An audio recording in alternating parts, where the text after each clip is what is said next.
boleh jadi memang kita sudah mulai bisa merasakan pemirsa banyaknya gelaran acara di kota Surabaya, terus juga mungkin makin menggeliatnya perekonomian. Ini memang memberikan sebuah dorongan tersendiri juga ya Pak Tony, beragam upaya yang memang tengah dilakukan oleh pemerintah kota Surabaya. Termasuk juga sentuhan dan juga stimulus yang diberikan untuk para pelaku UMKM di kota Surabaya. Karena besar harapannya dari para UMKM di kota Surabaya yang akan terus bertumbuh, ini juga akan banyak menyerap tenaga kerja. Sebanding nggak sih sebenarnya Pak Tony? Sebanding. Jadi kalau mau kita ada datanya Bapak? Ya, jadi gini, memang ini perlu tajamkan bahwa sebetulnya yang bisa menyelesaikan itu UMKM itu. Kita melihat kepada negara-negara yang ada di luar sana, bahwa industrialisasi itu tidak lagi bertumpu kepada sebuah industri-industri besar, tetapi adalah industri-industri rumahan yang kemudian dirakit itu menjadi sebuah satu kesatuan. Industri kendaraan atau meja ini, siapa yang membuat alasnya ini, kemudian lagi siapa yang membuat pembersihannya dan sebagainya, ini bisa dibagi. Mesin kendaraan dan sebagainya. Ya, sistem yang ada di negara-negara yang sudah maju di luar itu bisa kita contoh, kita aplikasikan di sini. Nah, kaitan dengan masalah UMKM, jujur saja, mulai kita lahir sampai kita mati, itu adalah UMKM punya ruang di situ. Ketika orang itu adalah mau melahirkan, dia butuh baju, maka UMKM, baju bayi bisa diselesaikan.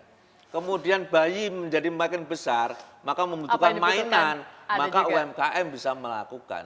Menjadi besar, dia membutuhkan sepeda, maka adalah UMKM bisa melakukan itu. Sampai mati pun, itu adalah artinya apa? Kalau umpama kita menggunakan logika itu, sesungguhnya Allah itu maha adil, maha besar, bahwa kehidupan kita itu bisa diselesaikan dengan kita sendiri. Yang penting apa? Kita bisa membaca, sadar betul, bahwa sadar butuh, sadar memenuhi, sadar melengkapi. Kalau punya kemampuan itu saya pikir semuanya akan bisa bergerak. Oke, berarti kita sudah sepakat kalau UMKM dapat memberikan kontribusi yang sangat lebih dengan permasalahan ini, begitu ya Pak ya. Yang Anda lihat Pak Tony, untuk stimulan yang sudah diberikan oleh pemerintah kota sudah cukupkah untuk bisa lebih memberikan ruang gerak bagi UMKM kita Pak? Kalau itu dikatakan cukup, nyatanya masih banyak pengangguran. Berarti masih belum? Berarti belum. Nah, kalau kemudian dikatakan itu adalah belum, nyatanya sudah melakukan. Nah, sehingga sekarang kan kita perlu ada koreksi bersama, introspeksi, bahwa ada yang sudah diberikan, dilakukan oleh pemerintah kota, maka efektivitasnya perlu dihitung. Kemudian masyarakat juga begitu. Ketika pemerintah itu adalah memberikan bantuan, jangan abaikan dan jangan sia-siakan bantuan dan niatan baik itu. Tangkap dan lipat gandakan. Nah, di sini itu ada seringkali bantuan diberikan, lalu diterima, lalu dihabiskan, lalu tidak ada pemikiran untuk melipat gandakan. Nah, spirit melipat gandakan inilah yang kemudian harus ditumbuhkan. Mungkinkah? Sangat mungkin. Sekarang kan tergantung daripada perspektif kemampuan orang menangkap itu.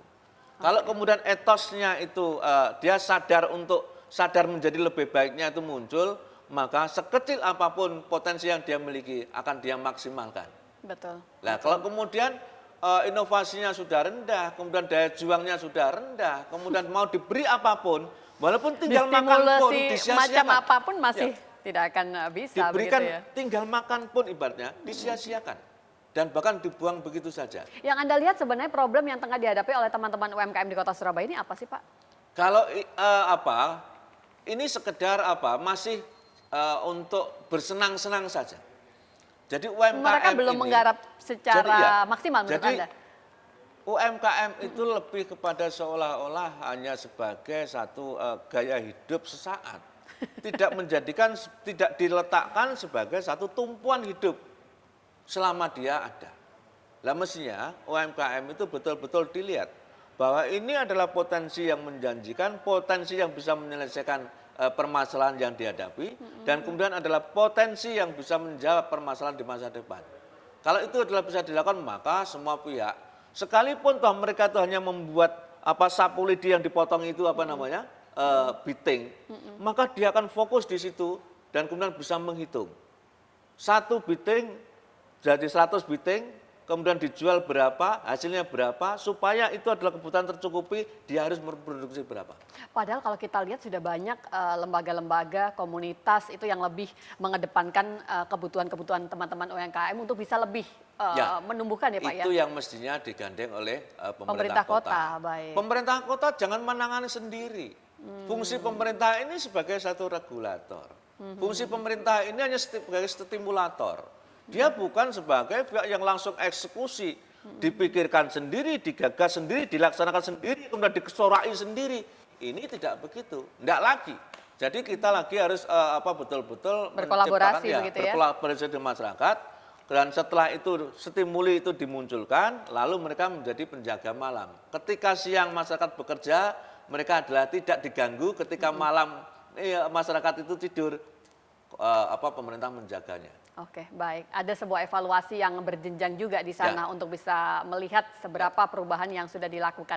Bapak, kalau kita coba lihat Pak Tony, sebenarnya adakah mungkin target tersendiri yang sebenarnya sudah dipikirkan oleh bapak-bapak yang ada di Dewan?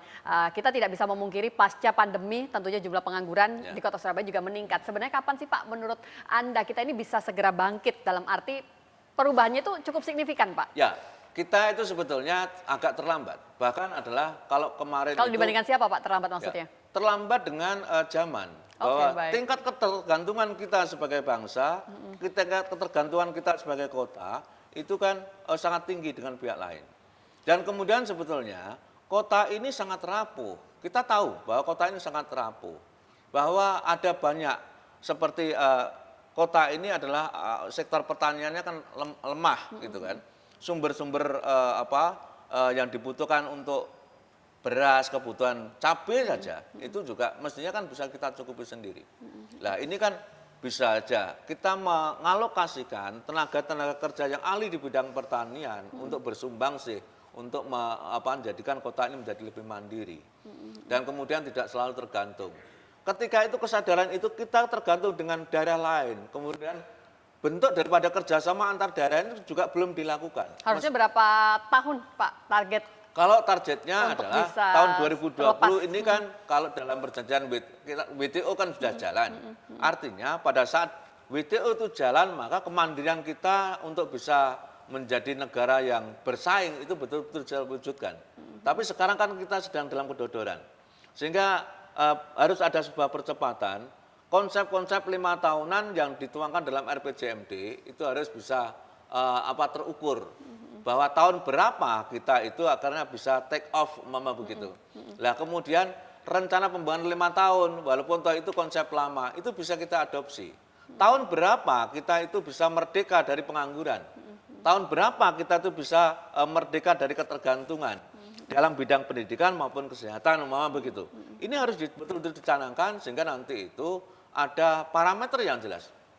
Kita sampai di mana dan membutuhkan apa dan kemudian adalah kita siap bersaing dengan siapa. Oke, baik, luar biasa. Kalau memang sudah master plan-nya sudah jelas, ini tentunya akan lebih memudahkan kita dalam bergerak dan juga mengatasi begitu ya problem yang ada. Salah satunya ini berkaitan dengan pengangguran di Kota Surabaya. Masih ada satu sesi lagi untuk bisa menuntaskan perbincangan kita. Di sesi nanti, di segmen yang terakhir nanti, pemirsa saya ingin mengetahui. Ini tentunya kalau kita kembali berbicara soal fungsi dari Dewan begitu kan ya. Paling tidak ada fungsi kontrol juga begitu ya.